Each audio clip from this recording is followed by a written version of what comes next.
Hello students, biology.com में आप सबका स्वागत है। आज के इस वीडियो में हम पढ़ने वाले हैं प्रोटीन की संरचना। प्रोटीन एक बहुत बहुत महत्वपूर्ण जैव अणु है। ये हमारे क्लास 11th का 9th चैप्टर है। उसमें बायोमोलिक्यूल्स में प्रोटीन दिया हुआ है और प्रोटीन जो है वो बहुत बहुत महत्वपूर्ण संरचना है आपके एग्जाम की दृष्टि से, और आपके बॉडी, आपकी कोशिका में सबसे महत्वपूर्ण जैव अणु भी यही है। प्रोटीन जो वर्ड है, ये प्रोटीन वर्ड बर्जीलियस ने दिया सबसे पहले। ये जो वर्ड आज हम प्रोटीन सुन रहे हैं, ये बर्जीलियस ने दिया है। बर्जीलियस ने 1938 में ये वर्ड कॉइन हुआ था, सबसे पहले दिया गया था। ये जो प्रोटीन वर्ड है, ये ग्रीक भाषा का शब्द प्रोटियस से ये बना है। ये जो प्रोटीन वर्ड आज हम सुन रहे हैं, ये ग्रीक वर्ड प्रोटियस से बना है। और प्रोटियस का अर्थ होता है प्राइमरी, या हिंदी में हम कहें प्राथमिक, प्राइमरी, फर्स्ट, प्रथम। तो प्रोटीन वर्ड का शाब्दिक अर्थ देखा जाए तो ये प्राथमिक या प्रथम है। प्रथम क्यों कह रहे हैं हम इसे, इसका जवाब आपको आपकी एक टेबल या एक सारणी आपके बुक में दी हुई है। सारणी है 9.4, उससे हम बता पाएंगे कि इस प्रोटीन को हम सबसे पहले क्यों कह रहे हैं। तो आपके एक सेल जो है, हमारी जो कोशिका है, उस कोशिका का अगर हम औसत शारीरिक संगठन देखें, पूरे जंतु जगत की कोशिकाओं का, अगर हम बायोमोलिक्यूल्स का अगर हम एक सीक्वेंस निकालें कि कौन ज़्यादा है कौन कम है, तो सबसे ज़्यादा 70 से 90% भाग तो आपके कोशिका का जल से बना हुआ है। इसके बाद में 10 से 15% भाग आपका बना है प्रोटीन का, और उसके बाद में है न्यूक्लिक एसिड, डीएनए और आरएनए, जो 5 से 7% होते हैं। 5 से 7% होते हैं न्यूक्लिक एसिड। फिर होते हैं कार्बोहाइड्रेट्स जो 3% है।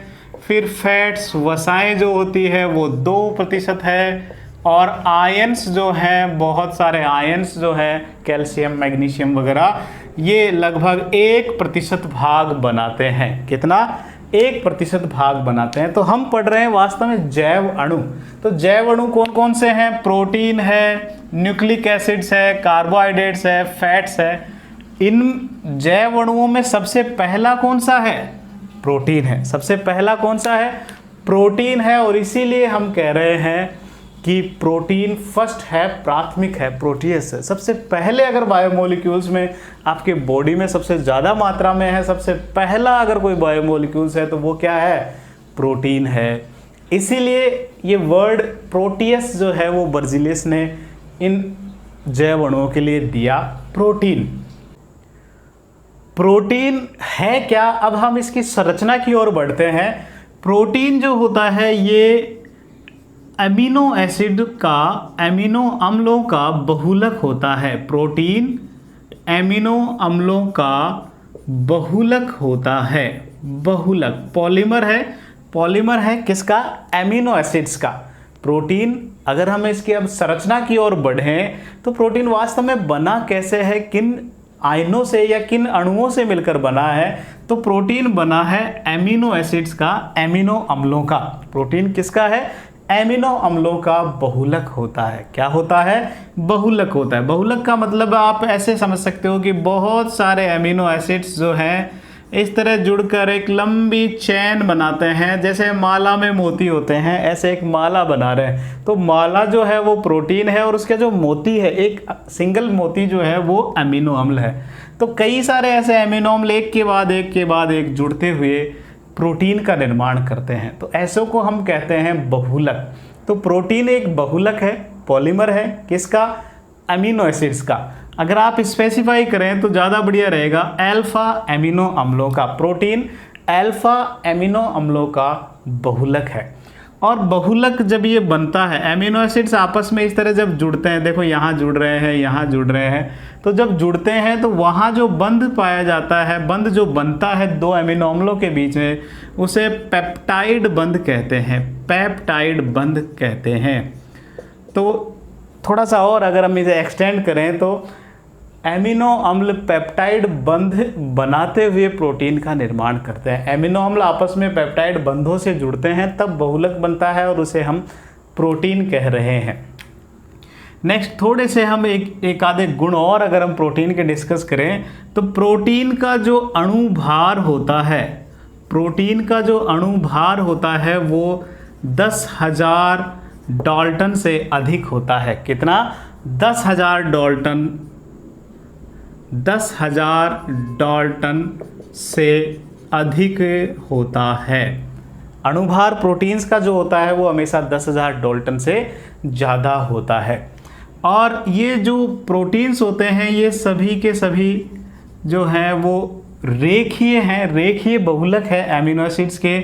और बहुलक जब ये बनते हैं तो अशाखित होते हैं, किसी तरह की शाखाएं नहीं बनाते। इस तरह लंबी ये जुड़ते हैं, लेकिन ऐसा नहीं है कि यहाँ कोई एक चैन और निकल गई वो साइड में। अशाखित होते हैं, अनब्रांच्ड होते हैं और लीनियर होते हैं, रेखीय होते हैं। तो ये इन प्रोटीन का खास गुण है। एक और बड़ा ही महत्वपूर्ण गुण है कि जो प्रोटीन्स होते हैं वो विषम बहुलक होते हैं। प्रोटीन जो होते हैं वो विषम बहुलक होते हैं, हेट्रोपॉलीमर होते हैं। प्रोटीन्स क्या होते हैं? हेट्रोपॉलीमर। हेट्रोपॉलीमर विषम बहुलक होते हैं। विषम बहुलक, देखो नाम से ही जाहिर है, विषम बहुलक ऐसे बहुलक, ऐसे पॉलीमर जो अलग अलग अणुओं से हैं, विषम है अणुओं से मिलकर बने हैं। एमिनो अम्ल जो है वो लगभग 20 प्रकार के एमिनो अम्ल जो है, 20 प्रकार के एमिनो एसिड्स मिलकर प्रोटीन का निर्माण करते हैं। ठीक है, तो 20 अलग अलग तरह के अणु हैं जो मिलकर एक लंबी चेन बनाएंगे। तो क्या उस बहुलक में सारे मोनोमर एक जैसे हैं? नहीं, 20 तरह के हैं। इस वजह से इस तरह के पॉलीमर्स को, इस तरह के बहुलक को विषम बहुलक कहते हैं। अगर किसी चैन में एक अलग हो, जैसे मैं अभी जो बना रहा हूँ अलग अलग रंग में बनाऊँ, मान लीजिए ये कोई एमिनो एसिड्स अलग हैं, ये कोई अलग है, और अगर इसी तरह कोई और जुड़ रहे हैं वो अलग है, तो अलग अलग तरह के एमिनो एसिड्स जुड़ रहे हैं और एक लंबी चेन बना रहे हैं। तो ऐसे में हम ऐसे पॉलीमर्स को, ऐसे बहुलकों को विषम बहुलक कहते हैं, हेट्रोपॉलीमर कहते हैं। सपोज अगर इस जगह सारे एक ही तरह के चेन बना रहे होते, एक लंबी इस तरह एक ही तरह के अणु, जिन्हें हम मोस्टली एकलक कहते हैं, इसे हम क्या कहते हैं? एकलक कहते हैं, या हिंदी में हम इन्हें मोनोमर कहते हैं। ये जो इकाइयाँ, सिंगल इकाइयाँ जो है, अगर सारी एक ही तरह की है, एक ही प्रकार का लगातार एक लंबी चैन बना रहा है, तब उसे समबहुलक कहते हैं। ऐसी स्थिति को हम क्या कहते हैं? समबहुलक कहते हैं। जैसे ग्लूकोज जो है, इस तरह बहुत सारे ग्लूकोज जुड़ते हुए एक लंबी चैन बनाते हैं और उससे बनता है ग्लाइकोजन। ग्लाइकोजन, तो ग्लाइकोजन क्या है? एक समबहुलक है, क्योंकि उसके जो मोनोमर है, उसके जो एकलक हैं वो सारे एक ही हैं, वो लगातार एक लंबी चैन बना रहे हैं। लेकिन यहाँ प्रोटीन क्या एक ही तरह के अणुओं से मिलकर बना है? नहीं, एमिनो एसिड्स हैं, और एमिनो एसिड्स भी कितने?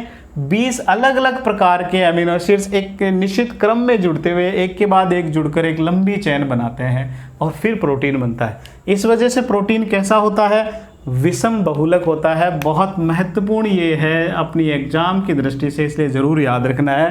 प्रोटीन्स कैसे होते हैं? विषम बहुलक होते हैं, रेखीय होते हैं, अशाखित होते हैं, अणुभार 10,000 से ज़्यादा ही होगा, अल्फा एमिनो एसिड्स के बहुलक होते हैं प्रोटीन।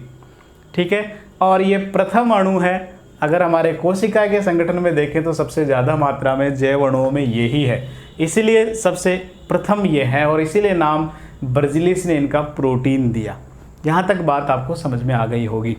ठीक है, अब बात करते हैं, प्रोटीन्स बने हैं एमिनो एसिड्स के, ठीक है, लेकिन एमिनो एसिड्स जो हैं है क्या और कैसे प्रोटीन का निर्माण करते हैं वो हम समझते हैं। एमिनो एसिड्स हैं क्या और प्रोटीन का निर्माण किस तरीके से कर रहे हैं।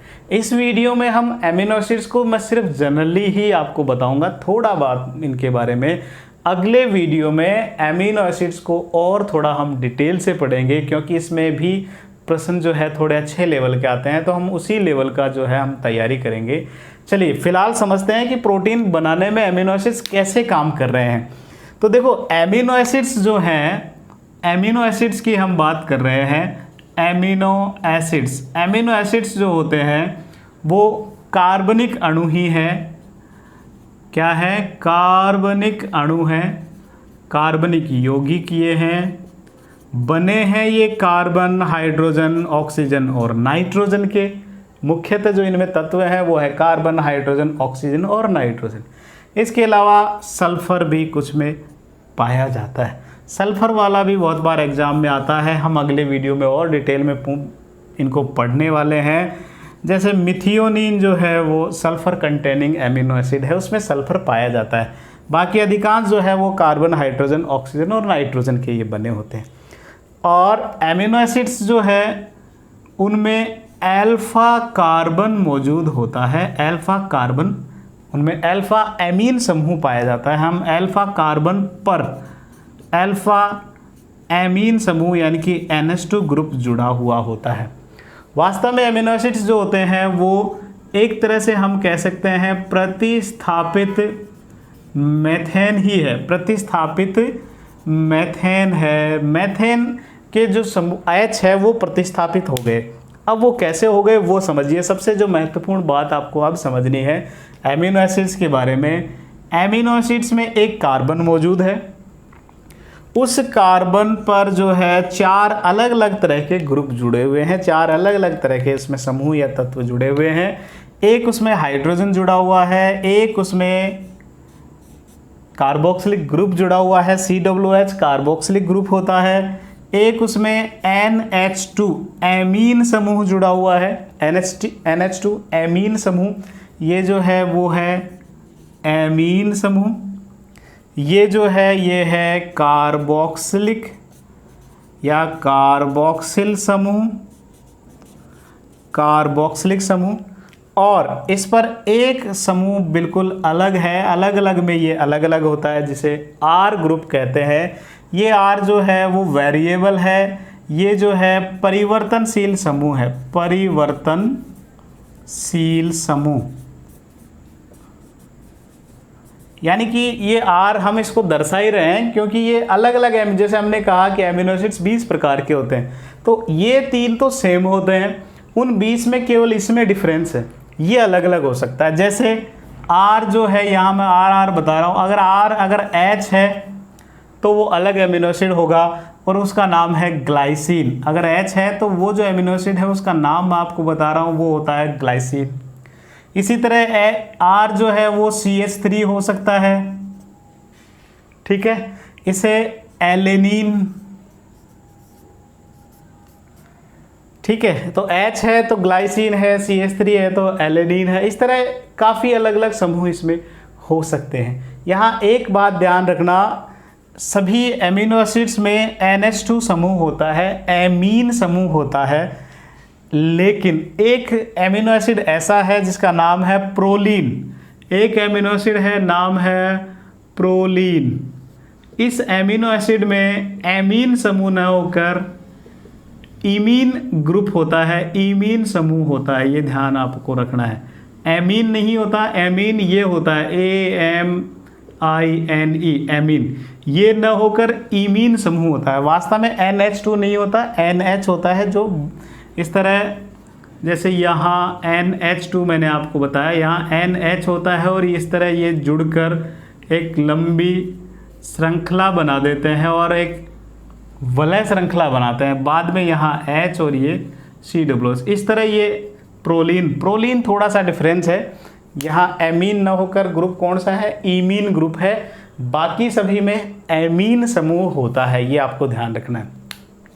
तो अभी प्रोटीन बनाने वाले जो संरचना है एमिनो एसिड्स को हमने पढ़ा। एमिनो एसिड्स है क्या? कार्बनिक यौगिक है, कार्बन, हाइड्रोजन, ऑक्सीजन और नाइट्रोजन के बने हैं। कुछ में सल्फर भी होता है, जैसे मिथियोनिन। ये जो है इसमें अल्फा कार्बन मौजूद है, अल्फा कार्बन पर एमीन ग्रुप समूह मौजूद होता है।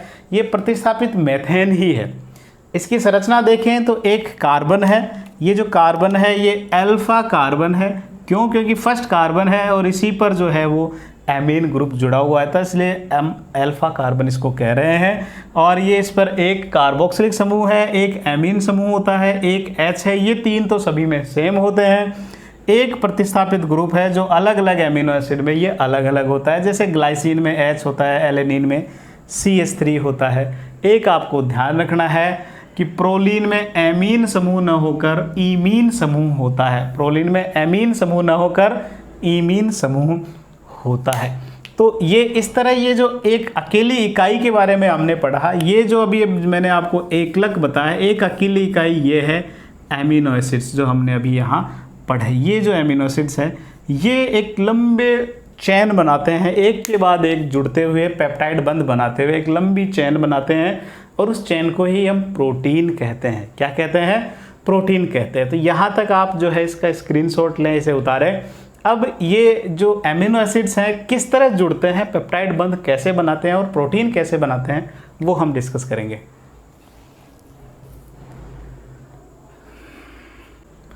चलिए अब बात करते हैं कि प्रोटीन बनाने में एमिनो एसिड्स किस तरह सहयोग दे रहे हैं। तो हमने प्रोटीन बनाने वाली जो इकाई है जिसका नाम एमिनो एसिड रखा, वो एमिनो एसिड्स कुछ ये हमने बताया क्या क्या था उसमें। एक H था, एक COOH था और एक वेरिएबल समूह है। ये कोई एक एमिनो एसिड है। दूसरा एमिनो एसिड्स भी यही बना लेते हैं। H को यहाँ थोड़ा 2 लिख देते हैं, NH2 है ये, और C है, COOH है, एक जो है H होता है और एक वेरिएबल समूह, मान लीजिए ये दूसरा है।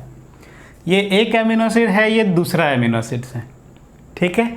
अब जब ये एमिनो एसिड्स बंध बनाते हैं, बंध कौन सा बनाते हैं? पेप्टाइड बंध बनाते हैं।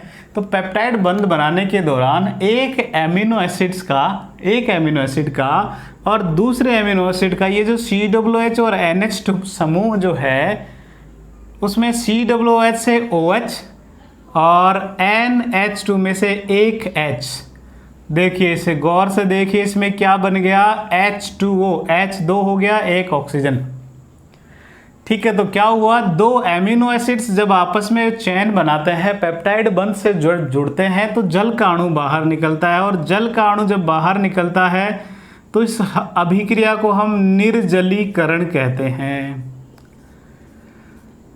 इस क्रिया के दौरान ऊर्जा की आवश्यकता होती है, तो इसलिए ये जो अभिक्रिया है ये ऊष्मा शोषी प्रकार की होती है, ऊष्मा का शोषण करती है इस दौरान, इस अभिक्रिया के दौरान।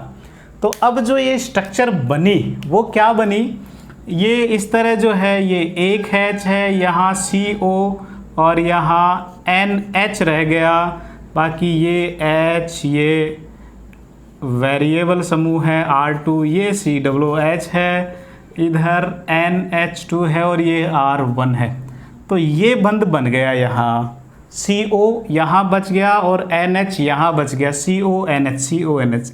और ये जो बॉन्ड है, इस बॉन्ड को कहते हैं पेप्टाइड बॉन्ड कहते हैं, पेप्टाइड बंध इसे कहते हैं। ये जो CONH बंध बना इसे पेप्टाइड बंध कहते हैं। तो ये एक प्रकार का एमाइड लिंकेज है। देखो CONH2 एमाइड होता है, तो ये एमाइड लिंकेज है, ये एमाइड लिंकेज एमाइड प्रकार का है, ठीक है। ये पेप्टाइड बंध कहलाता है। इस तरह इसके आगे जो है ये फिर अगले से जुड़ता जुड़ता इस तरह बहुत सारे एमिनो एसिड्स आपस में जुड़ेंगे और एक लंबा पॉलीपेप्टाइड बना देंगे। अब ये जब जुड़ रहे होते हैं उस दौरान अगर जैसे अभी 2 ही जुड़े हैं, ठीक है, तब इसे डाई पेप्टाइड कहते हैं। तब क्या कहते हैं? डाई पेप्टाइड कहते हैं, जब 2 एमिनो एसिड्स हैं। जब यहाँ मान लीजिए एक और आ गया, 3 हो गए, 3 एमिनो एसिड हो गए, तब हम इसे क्या कह देंगे? ट्राई पेप्टाइड कह देंगे, ट्राई पेप्टाइड। इसी तरह 4 है तो टेट्रा पेप्टाइड, 5 है तो पेंटा, इससे इस तरह ही हमें करना है। और जब बहुत सारे हैं तब उसे हम कह देते हैं पॉलीपेप्टाइड। और पॉलीपेप्टाइड्स ही हैं जो प्रोटीन बना रहे होते हैं, प्रोटीन होते हैं। ठीक है, तो इस तरह एमिनो एसिड्स जो है वो पेप्टाइड बंध से जुड़ते हुए प्रोटीन का निर्माण करते हैं, एक लंबी चेन बनाते हुए प्रोटीन का निर्माण करते हैं। थोड़ा सा इस बंध को थोड़ा हम गौर से अगर और देखें तो मैं इसे सिर्फ शॉर्ट में बता रहा हूँ। ये सी अल्फा कार्बन है, ये सी अल्फा कार्बन है, कुछ इस तरीके से समझिए इसे। ये सी अल्फा कार्बन, उसके बाद में ये वाला कार्बन है सी, इस पर ये ऑक्सीजन जुड़ा हुआ है, डबल बॉन्ड के साथ जुड़ता है ऑक्सीजन हमेशा। इसके बाद में अब ये अगर ये निकल गया तो यहाँ अब इसको देखिए NH आ गया, यहाँ N इस पे जुड़ा हुआ है H, फिर इससे एक कार्बन जुड़ा हुआ है ये वाला अल्फा कार्बन, तो अल्फा कार्बन इस तरह जुड़े हुए हैं। ठीक है, तो ये इतना सा समझ रहा हूँ फिलहाल, मैं आपको इतने के बारे में बता रहा हूँ। ये है सी अल्फा, फिर सी जो ऑक्सीजन के साथ जुड़ा हुआ, फिर N जो हाइड्रोजन के साथ जुड़ा हुआ है, फिर जो सी अल्फा। ये तो नॉर्मली सी और N यहाँ इसकी बात कर रहे हैं, यही है पेप्टाइड बॉन्ड। पेप्टाइड बंध में C और N, नॉर्मली जो C और N होते हैं, C और N, उसकी जो बॉन्ड लेंथ होती है, बंध लंबाई जो होती है वो 1.45 एंगस्ट्रॉम होती है। लेकिन जब इसकी बॉन्ड लेंथ नापी गई, जब इसकी बॉन्ड लेंथ आंकी गई, तो वास्तव में ये वाली जो है बॉन्ड लेंथ वो पाई 1.33 एंगस्ट्रॉम। और कम बॉन्ड लेंथ का पाया जाना कहीं ना कहीं ये संकेत कर रहा है कि हो ना हो इसमें डबल बॉन्ड वाले कैरेक्टर है। आपने केमिस्ट्री में पढ़ा होगा, सिंगल बॉन्ड की लेंथ ज़्यादा होती है, डबल की कम होती है और ट्रिपल की और कम होती है। तो ये कम बॉन्ड लेंथ का आना ये संकेत करता है कि कहीं ना कहीं C और N के बीच में जो बॉन्ड है वो कुछ डबल बॉन्ड जैसा है। तो वास्तव में क्या करता है, ये ऑक्सीजन जो है वो कुछ इस तरीके से आंशिक रूप से C और N के बीच में भी डबल बॉन्ड वाला कैरेक्टर ला देता है अपने लोन पेयर डोनेट करके। तो वास्तव में C और N के बीच में जो है यहाँ प्लस डेल्टा, आंशिक आवेश माइनस ऑक्सीजन पर आ जाएगा और आंशिक आवेश प्लस वाला जो है नाइट्रोजन पे आ जाएगा। और ये जो है वो एक तरह से हम कह सकते हैं आंशिक डबल बॉन्ड वाला कैरेक्टर आ गया। इसमें क्या आ गया, पार्शियल डबल बॉन्ड। तो ये जो पेप्टाइड बॉन्ड है C और N के बीच में, वो उसमें आंशिक रूप से डबल बॉन्ड वाले कैरेक्टर है, पार्शियल डबल बॉन्ड कैरेक्टर है। और पार्शियल डबल बॉन्ड कैरेक्टर होने की वजह से ही यहाँ इनके बीच में जो है किसी तरह का रोटेशन नहीं होता। ये जो C और N है, यहाँ मैं लिख रहा हूँ, ये जो C और N है इसके बीच में जो रोटेशन होता है, वो रोटेशन हो सकता है वो नहीं होता है। यहाँ C और N नॉर्मली सिंगल बॉन्ड है, लेकिन पार्शियल डबल बॉन्ड कैरेक्टर होने की वजह से इस C और इस N के बीच में रोटेशन संभव नहीं है, ये घूमेगा नहीं।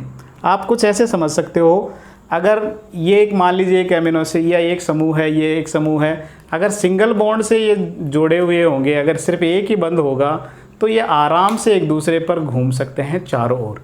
लेकिन अगर ये सपोज एक न होकर दो बंधों से जुड़े हुए, इस तरह दो जगह से जुड़े हुए हैं इस तरीके से, तो क्या ये घूमेगा? नहीं। जैसे ही ये घूमेगा दूसरे ने इसके अपोजिट बल लगाया और घूमना बंद। इस तरह डबल बॉन्ड कभी भी घूम नहीं सकता है। और यहाँ पर भी पार्शियल डबल बॉन्ड होने की वजह से इस C और N के बीच में रोटेशन नहीं होता, और रोटेशन नहीं होने की वजह से ये CONH जो है, ये इतना पार्ट जो है उसमें रिजिड प्लेनर कॉन्फ़िगरेशन आ जाता है। रिजिड यानी होता है दृढ़, प्लेन यानी कि समतल, रिजिड समतलीय समरूपण इसमें आ जाता है। इसमें rigid planar configuration, rigid planar configuration, दृढ़ समतलीय समरूपण वाला गुण आ जाता है। यानी कि ये फ्लैट होता है, इस तरह चपटा होता है, प्लेट जैसा चपटा ये होता है। लेकिन फिर भी प्रकृति ने थोड़ा सा घूमने का मौका भी दिया है। कैसे, कहाँ इनको घूमने का मौका दिया है? तो ये वाला बॉन्ड सिंगल ही होता है तो ये यहाँ से घूम जाएंगे, और ये वाला बॉन्ड भी सिंगल ही होता है, यहाँ से भी घूम जाते हैं। कहाँ से घूम रहे हैं? C और सी अल्फ़ा, सी और सी अल्फ़ा यहाँ पर रोटेशन होगा। इसी तरह एन और सी अल्फ़ा यहाँ पर भी रोटेशन होगा। ये जो सी और सी के बीच में जो बॉन्ड होता है इसे साई से दर्शाते हैं और इसे फाई से दर्शाते हैं। साई से दर्शाते हैं और इसे फाई से आपको दर्शाना है। सी सी के बीच में साई और एन सी के बीच में फाई होता है, ये आपको ध्यान रखना है। ठीक है, तो इस तरह प्रोटीन जो है इस पेप्टाइड बंधों की वजह से निर्मित होता है।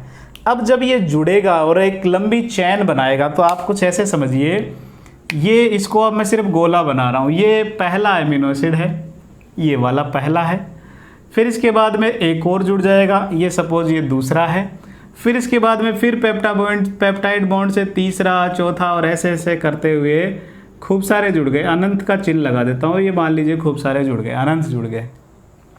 अब आप गौर कीजिए, जो पहले नंबर का है इसमें इस जगह ये NH2 फ्री है, क्या इसका फ्री है? नहीं, ये बंद बनाने में काम आ गया।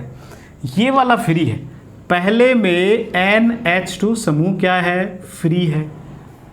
अब आप लास्ट का गैस कीजिए, ये मान लीजिए लास्ट का ही है, तो ये वाला अब आगे बंद नहीं बनाएगा COOH, और बंद नहीं बनाने की वजह से लास्ट वाले पे COOH फ्री रहता है। ठीक है, तो पहले वाले अमीनो एसिड पे ये फर्स्ट है, इस पर NH2 फ्री है, और जो लास्ट है उस पर COOH फ्री होता है। इसी वजह से इस फर्स्ट को जो है वो एन टर्मिनल कह दिया गया, एन टर्मिनल या एन एंड भी कह देते हैं, एन सिरा कहते हैं इसे। और जो लास्ट वाला है उस पर COOH है, इसलिए उसे सी एंड कह दिया, सी सिरा कह दिया, क्योंकि COOH इस पर है। इसे सी टर्मिनल या सी एंड या सी सिरा कह देते हैं। हमेशा जब एक प्रोटीन के एमिनो एसिड्स का सीक्वेंस ज्ञात करना होता है, तो ये जैसे कोई एलेनिन है, ग्लाइसिन है, इस तरह बहुत सारे हैं, जब इनका सीक्वेंस ज्ञात किया जाएगा तो हमेशा सीक्वेंस ज्ञात करने का जो तरीका होता है वो हमेशा इस तरीके से, यहाँ से आप काउंट करते हुए चलोगे। जब भी आपको एमिनो एसिड्स का सीक्वेंस ज्ञात करना है एक प्रोटीन में, तो हमेशा उसकी डायरेक्शन क्या होगी? एन टर्मिनल से उसको हम पढ़ेंगे। कुल मिला के बात ये है, जैसे मान लीजिए ये प्रोटीन है एक, इसका ये एन टर्मिनल है, ये सी टर्मिनल है, तो मैं कहीं से भी पढ़ सकता हूँ, मैं ऐसे भी पढ़ सकता हूँ, उसे ऐसे भी पढ़ सकता हूँ, लेकिन उसको एक निश्चित सीक्वेंस देने के लिए कि नहीं एक क्रम से ही हमेशा पढ़ा जाए, तो उसका सीक्वेंस हमेशा एन टर्मिनल से ही पढ़ना है। हमेशा इसी तरीके से हमें पढ़ना है किसी प्रोटीन के एमिनो एसिड्स के सीक्वेंस को, हमेशा एन टर्मिनल से पढ़ा जाता है सी टर्मिनल की ओर। एन से शुरू करेंगे और सी की ओर आगे बढ़ते हुए करेंगे, तो इस तरह प्रोटीन बनता है। अब अगले वीडियो में हम जब प्रोटीन बन गया, हमने प्रोटीन बनना, उनकी बनने वाली इकाई मोनोमर एमिनो एसिड्स और कैसे वो बना रहे हैं पेप्टाइड बॉन्ड, ये हमने पढ़ लिया है। अगले वीडियो में हम प्रोटीन की स्ट्रक्चर जो है उसको हम पढ़ने वाले हैं, प्रोटीन की संरचना पढ़ने वाले हैं। अब ये इस तरह लंबी चेन बनाएंगे तो वो प्राथमिक प्रोटीन होगा, फिर उसी से और थोड़ा फोल्डिंग होगी तो वो द्वितीयक protein, secondary protein, tertiary protein, quaternary protein, उन सबको हम अगले वीडियो में डिस्कस करने वाले हैं। अगर वीडियो आपको पसंद आते हैं तो लाइक करें, शेयर करें, कमेंट करें और सब्सक्राइब करना ना भूलें। धन्यवाद।